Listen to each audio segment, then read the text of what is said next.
Certa manhã, em 1623, misteriosos cartazes nas ruas de Paris chamaram a atenção dos parisienses.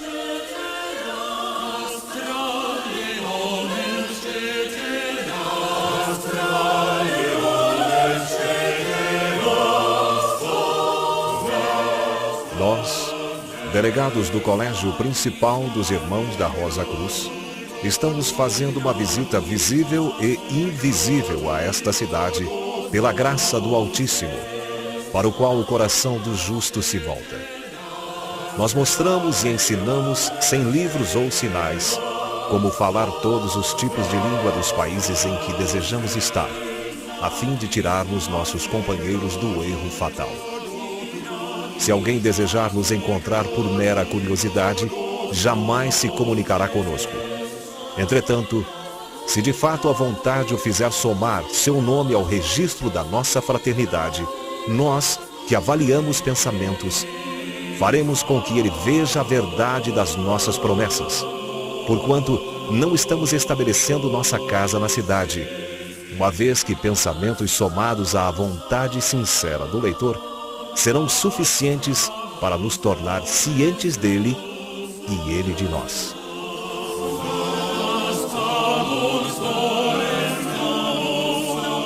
Esses cartazes aludiam a uma misteriosa fraternidade, uma sociedade secreta, a Rosa Cruz.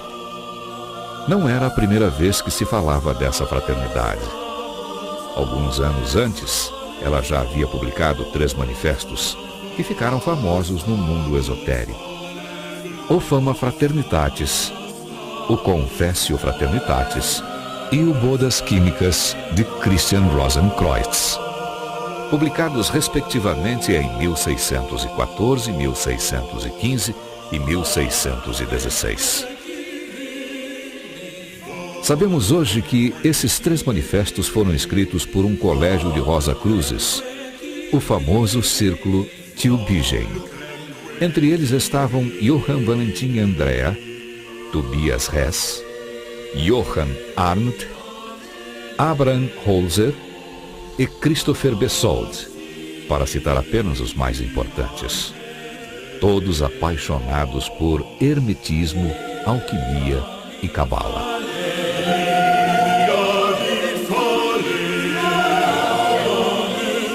O Fama Fraternitatis visava os líderes políticos e religiosos e os cientistas da época.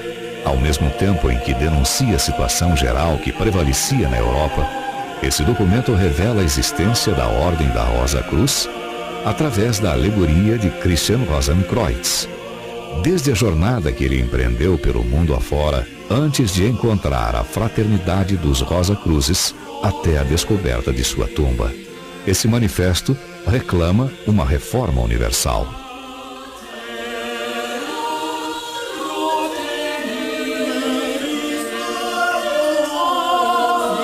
O Confessio Fraternitatis completa o primeiro manifesto. Por um lado, ele insiste na necessidade de regeneração para o homem e a sociedade. Por outro, indica que a fraternidade da Rosa Cruz possui uma ciência filosófica que possibilita alcançar essa regeneração. Dirige-se, portanto, sobretudo ao buscador que almeja participar na obra da ordem e trabalhar para a felicidade da humanidade. O aspecto profético desse documento deixou muito intrigados os eruditos da época.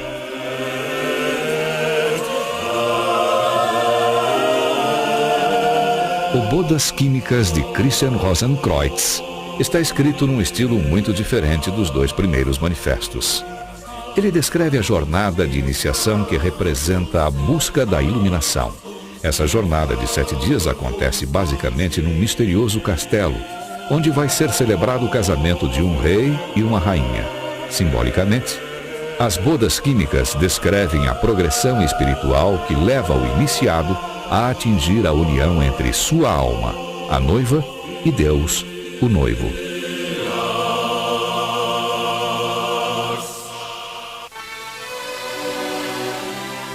Conforme historiadores, pensadores e filósofos salientaram, a publicação dos 3 manifestos Rosa Cruzes não foi nem trivial, nem inoportuna,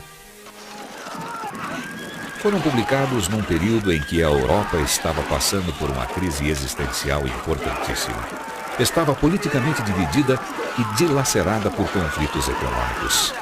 Guerras religiosas causavam sofrimento e desolação, afetando até as famílias.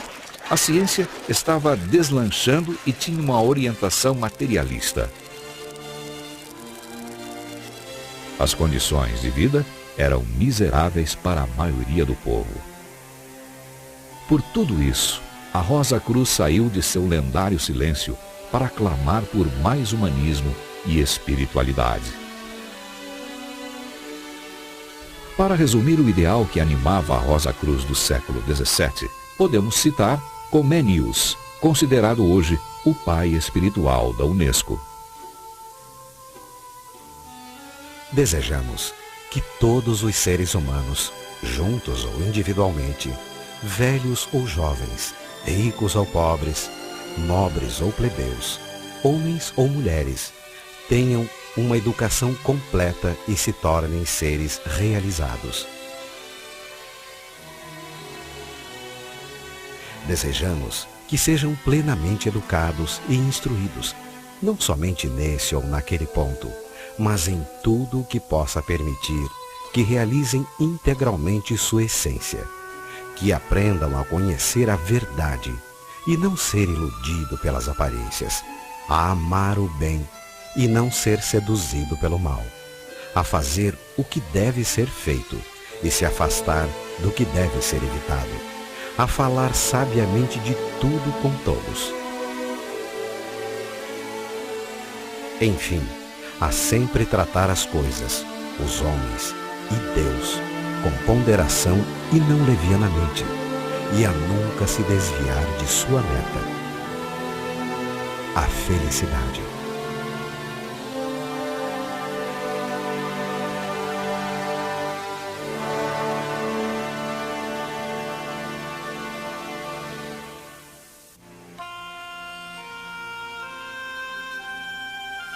Ainda que a origem histórica da Rosa Cruz esteja no século XVII, sua herança tradicional é muito mais antiga. Alguns historiadores do esoterismo pensam que ela remonta ao Egito Antigo, mais exatamente ao período de Amenhotep IV, também conhecido como Akhenaton.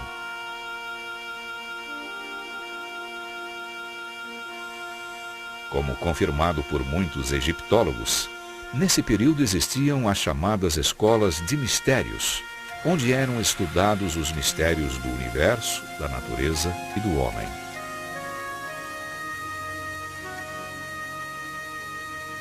Esse estudo deu origem à gnose, um conhecimento secreto que seria perpetuado pelos séculos afora. Do Egito, foi para a Grécia Antiga, passando pelos pitagóricos e depois para a Roma Antiga, por intermédio dos neoplatônicos. Os alquimistas da Idade Média o herdaram e o transmitiram para a Rosa Cruz do século XVII. Michael Mayer, que era membro da Fraternidade Rosa Cruz da época, disse: "Nossas origens são egípcias, bramânicas, oriundas dos mistérios de Eleusis e de Samos, dos magos da Pérsia, dos pitagóricos e dos árabes."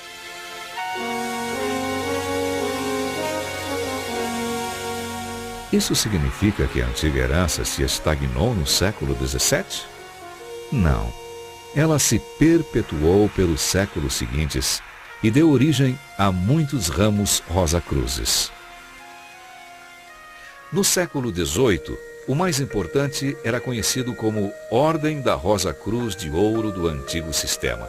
Essa ordem teve muitos membros ilustres, entre os quais o príncipe Frederic Guilhem, o duque Ferdinand de Brunswick, Friedrich Christoph Oettinger e Nikolai Novikov. No século XIX, a Ordem da Rosa Cruz, fundada por Joséphine Peladan, atraiu muita atenção em virtude da exposição de pintura que ele organizou em Paris. Pintores famosos como Charles Fellinger, Jean Delville, Émile Bernard, amigo de Toulouse-Lautrec e Gauguin, Georges Defebvre, Eugène Grasset, expuseram suas obras durante essa exposição. O objetivo explícito dessa Ordem Rosa Cruz era restaurar em todo o seu esplendor o culto do ideal, tendo a tradição como base e a beleza como meio.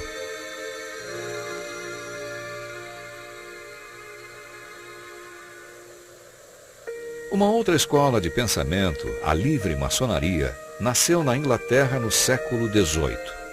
Ainda que atribuindo sua origem tradicional a Irã, suposto arquiteto do Templo de Salomão, ela de fato emprestou muita coisa da Rosa Cruz, que levou alguns autores como Johann Gottlieb Böll ou Thomas de Quincey a dizer que se tratava de uma emanação do rosacrucianismo. Em todo caso, já em 1757, ela criara o grau do Cavaleiro Rosa Cruz, ainda hoje considerado por alguns ramos maçônicos como um dos de maior prestígio. Entre os membros mais eminentes da livre maçonaria Rosa Cruz dessa época estavam, para citar apenas alguns, o Conde de Saint-Germain, Cagliostro, Jean-Baptiste Villermoz e Martinet de Pasquali. Esse último criou a Ordem dos Zelos Cohen, cujo grau mais elevado era o grau Rosa Cruz.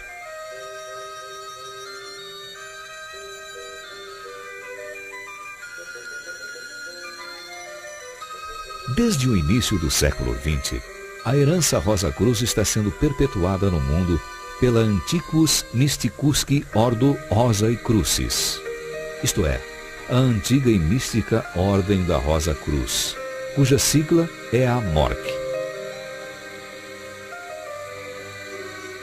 Aberta a homens e mulheres de qualquer nacionalidade, religião e classe social, a MORC transmite ensinamentos tradicionais, distribuídos em 12 graus. Desde 1915, os ensinamentos são oferecidos de forma escrita e se baseiam na tradição oral da Ordem, tal como nos séculos passados.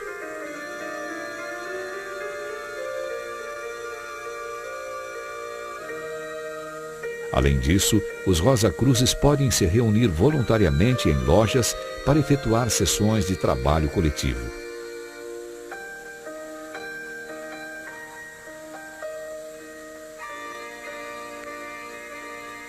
É também nas lojas, cuja decoração é habitualmente inspirada no Egito Antigo, que são conferidas as iniciações aos vários graus.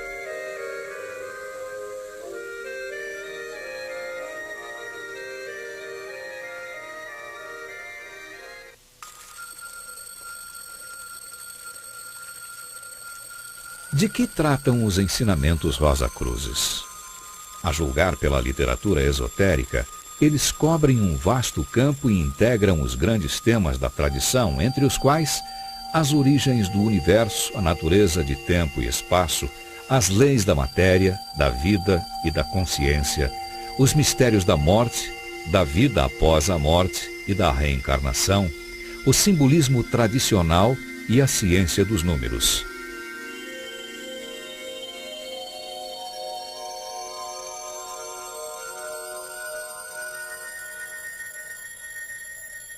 Os Rosa Cruzes se interessam também pelos elos ontológicos que existem entre o homem e Deus, que eles consideram o grande arquiteto do universo, isto é, a inteligência absoluta que está na origem de toda a criação e de tudo o que ela contém nos planos visíveis e invisíveis.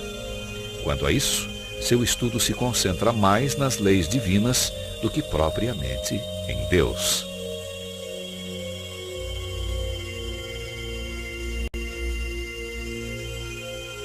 Em paralelo aos seus estudos específicos, os Rosa Cruzes professam uma filosofia fundamentada na alquimia espiritual.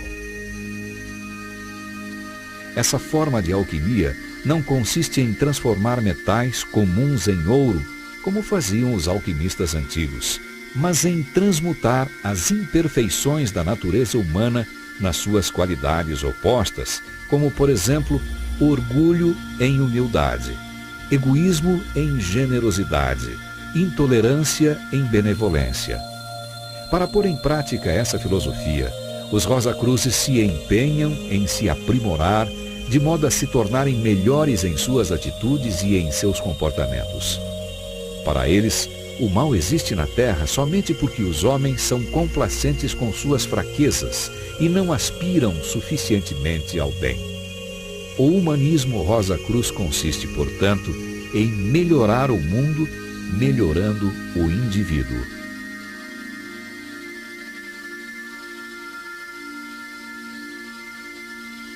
Isso levou um escritor contemporâneo a dizer: a alma da Rosa Cruz é parte integrante da alma do Ocidente, que é humanista e espiritual. Ela é uma de suas facetas, ou uma de suas joias, refulgindo beleza, amor e pureza. Preocupada com os rumos do mundo e comprometida em contribuir para a sua evolução, a Ordem Rosa Cruz publicou em março de 2001 um quarto manifesto, Oppositio Fraternitatis Rosae Crucis.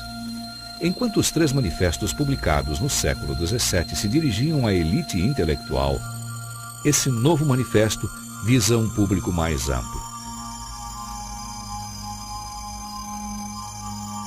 Esse manifesto apresenta uma visão global da situação da humanidade, que os Rosa Cruzes julgam muito preocupante.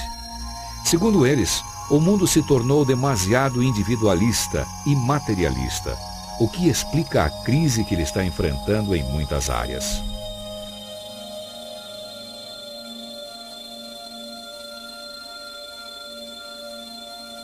Para resolver essa crise, os Rosa Cruzes clamam por mais humanismo e espiritualidade para que a Terra se torne um lugar de paz, harmonia e fraternidade.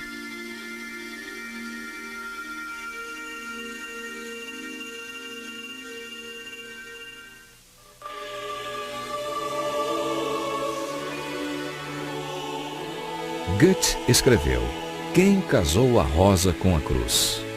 Ninguém sabe. A cruz foi usada por vários fins em muitas culturas e tradições, desde tempos muito remotos.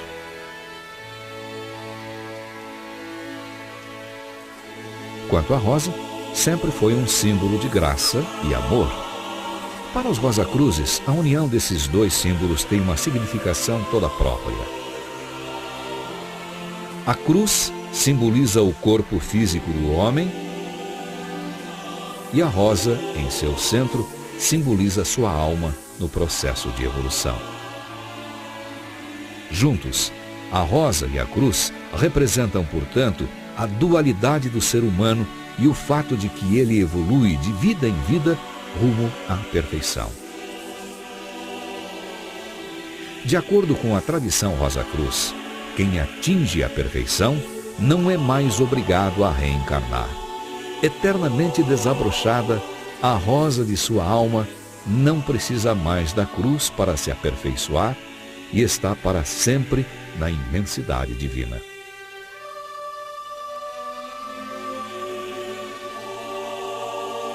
Talvez isso possa explicar o significado da misteriosa divisa Rosa Cruz.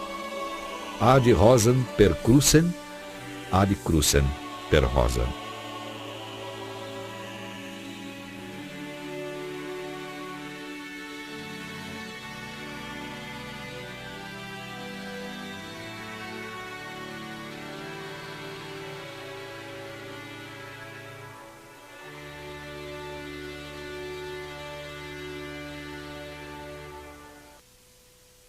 Dos séculos passados até hoje, muitos Rosa Cruzes têm sido o eco do ideal de sabedoria que os inspirava e ainda hoje os inspira. O maior de todos os erros é estar enganado em relação à verdadeira meta do conhecimento, pois poucas pessoas o procuram visando usar o divino dom da razão em prol da humanidade. Como me seria possível saber que não sou perfeito se eu não tivesse nenhuma ideia do ser perfeito, com o qual posso me comparar e conhecer as imperfeições de minha natureza? Se o conhecimento estivesse ao alcance da mão e pudesse ser encontrado sem qualquer dificuldade, seria certamente negligenciado. Tudo que é nobre é tão difícil quanto raro. Essa tão extraordinária ordenação do Sol, dos planetas e dos cometas só pode ter como fonte a intenção de um ser inteligente e poderoso, que tudo rege e que denominamos Grande Regente Universal. Avançar para a perfeição. O verdadeiro bem é aspirar à semelhança com a divindade. É avançar para a unidade entre a criatura e o Criador. Cada delito cometido contra a nossa divina imortalidade é um débito que contraímos livremente para conosco e que terá de ser pago nesta encarnação ou na próxima. Deus deu ao homem um valioso amigo, a alma, que incessantemente se faz ouvir e o guia para a luz, que ele está buscando mais ou menos conscientemente. A natureza pode ser comparada ao corpo do ser imenso que chamamos Deus. Ele age e fala através dela, porque ela é seu grande livro. O verdadeiro conhecimento baseia-se em tolerância verdadeira.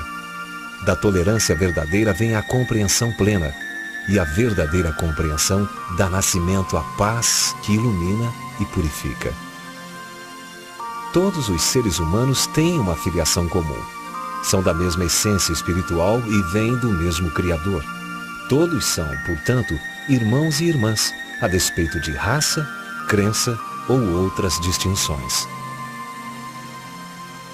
Apesar de todas as vicissitudes que a vida tem, ela é o maior de todos os presentes, porque possibilita que todos os seres humanos se realizem espiritualmente e deem o melhor de si.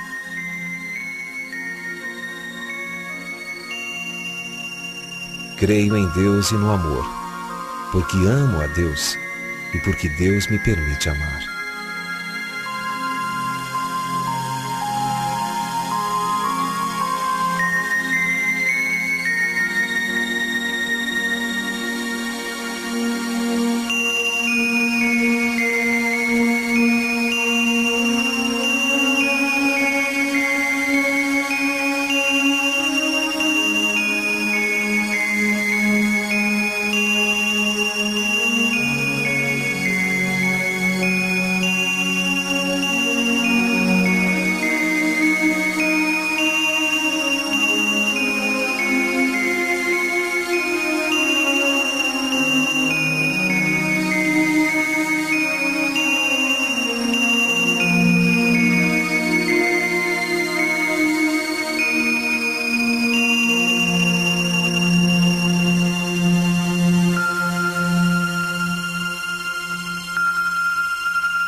E Christopher Besold, para citar apenas os mais importantes.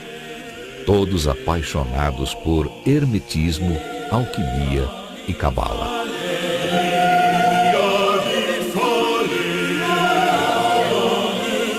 O Fama Fraternitatis visava os líderes políticos e religiosos e os cientistas da época. Ao mesmo tempo em que denuncia a situação geral que prevalecia na Europa, Esse documento revela a existência da Ordem da Rosa Cruz através da alegoria de Christian Rosenkreuz, desde a jornada que ele empreendeu pelo mundo afora, antes de encontrar a fraternidade dos Rosa Cruzes, até a descoberta de sua tumba. Esse manifesto reclama uma se falava dessa fraternidade. Alguns anos antes, ela já havia publicado 3 manifestos que ficaram famosos no mundo esotérico: o Fama Fraternitatis, o Confessio Fraternitatis e o Bodas Químicas de Christian Rosenkreuz, publicados respectivamente em 1614, 1615 e 1616. Sabemos hoje que esses 3 manifestos foram escritos por um colégio de Rosa Cruzes, o famoso Círculo Tübingen. Entre eles estavam Johann Valentin Andrea, Tobias Hess, Johann Arndt, Abraham Holzer. A idade jamais se comunicará conosco.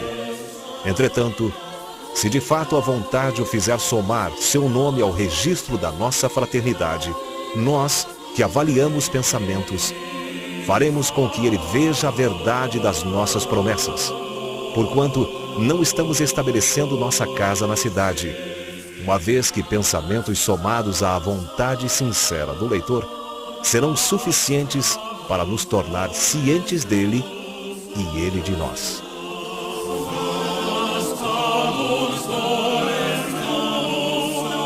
Esses cartazes aludiam a uma misteriosa fraternidade, uma sociedade secreta, a Rosa Cruz. Não era a primeira vez que Paris chamaram a atenção dos parisienses.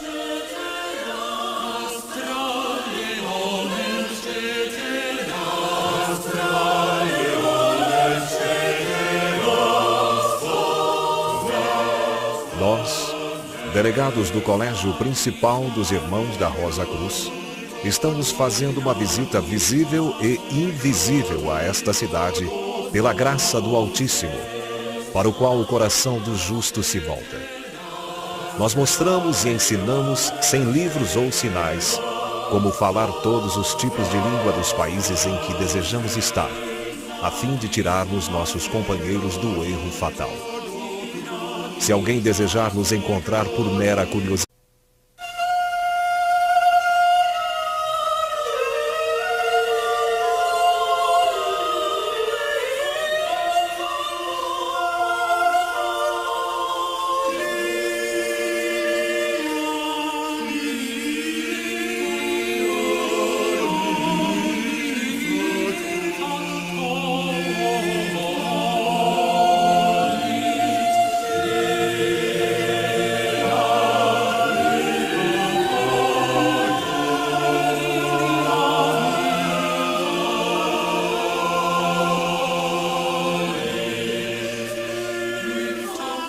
certa manhã em 1623, misteriosos cartazes nas ruas de